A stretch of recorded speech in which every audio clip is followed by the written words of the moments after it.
सिया राम जय जय राम। इस सिया हरण की लीला में आतिथ्य दान ही कारण है। भूली उस कर्तव्य में सीता इतना ज्ञान, पहले जांचे पात्र को फिर दे उसको दान। रेखा के बाहर आते ही उस जोगी ने बाना बदला, रावण रावण हो गया वही सब ठाठ फकीराना बदला। बोला सीता हो सावधान, अब तू मेरे पंजे में है। मैं लंका का पति रावण हूँ, तू रावण के कब्जे में है। यह सुनकर तत्काल ही सिया हुई बेहाल, लेकिन संभली उसी क्षण बोली होकर लाल। ओ दुष्ट खड़ा रहे खबरदार, स्वामी अब आने वाले हैं। जो धनुष तोड़ कर लाए हैं वे ही मेरे रखवाले हैं। अब तक मैं उस रेखा में थी, अब मैं सत्य की रेखा में हूँ। अबला हूँ पर इतना बल है, पतिव्रत की रेखा में हूँ। तू क्या संसार अगर आए तो भी बल तोल नहीं सकता। सतवंती के सत के आगे बर्मा भी बोल नहीं सकता। दानी के बटुए की समता करती झोली भिख मांगे की। सूरज के पास पहुँच जाऊं इच्छा ये नीच पतंगे की। रावण लज्जित हो गया सुनकर ऐसे बैन, अंधकार में एकदम खुले हृदय के नैन। देखा उसने इस समय एक अपूर्व प्रकाश, नया विश्व पृथ्वी नई नया स्वर्ग आकाश।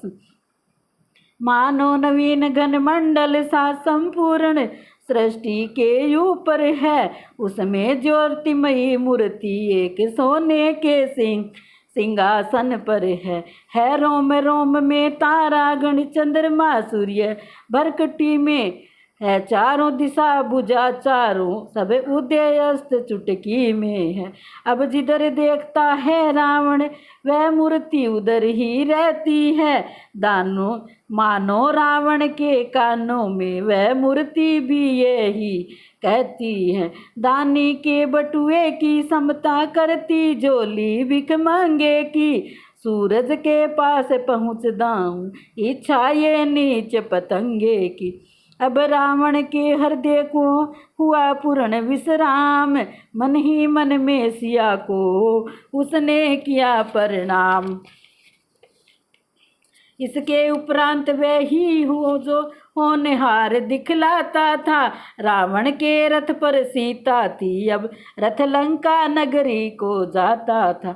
रथ ज्यों ज्यों आगे बढ़ता था त्यों त्यों सीता चिल्लाती थी, हा राम राम हा राम राम, बस ये आवाजें आती थी।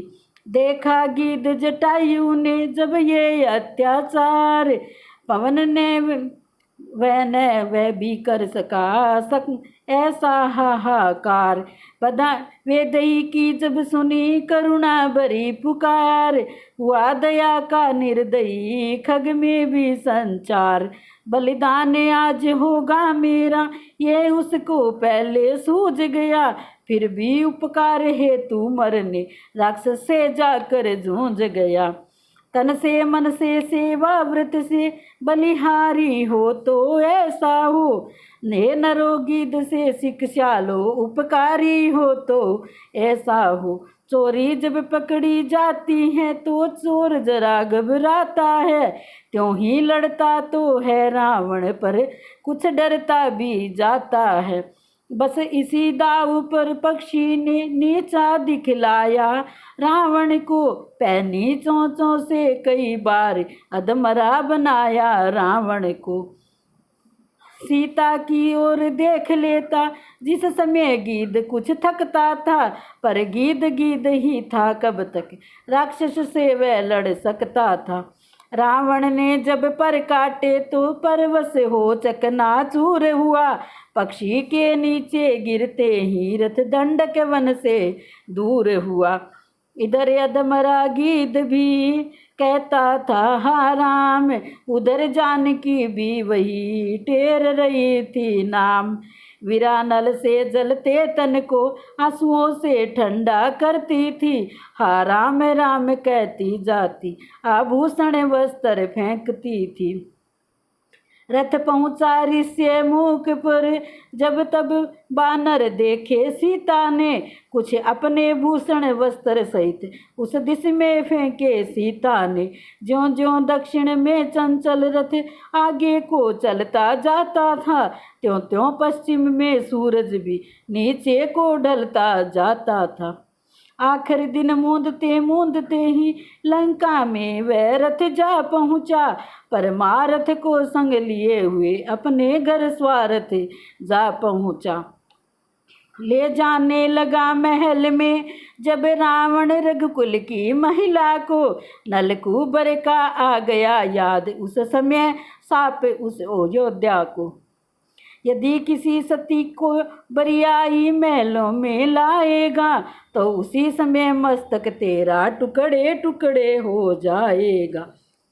इस भय से सोचा काम नहीं, ऊंची ऊंची अटारिका में है उचित ठिकाना सीता को, कुछ दिन अशोक वाटिका में। बस वही हुआ जो लिखा है श्री वाल्मीकि जी ने श्लोकों में, शोकों से भरी हुई सीता ठहराई गई अशोकों में।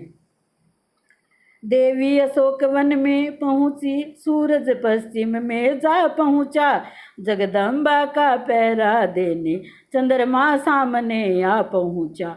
विधि की आज्ञा से इंद्रदेव विरहीन को धीरज बंधा गए, भूख और प्यास का त्रास न हो वह हव्यसिया को खिला गए। सूर्यराज इंद्र के जाते ही सीता हर नाम सुमर उठी, मर्ग के पीछे पीछे जो रूप गया बस ध्यान उसी का कर बैठी। राम सिया राम जय जय राम, राम सिया राम सिया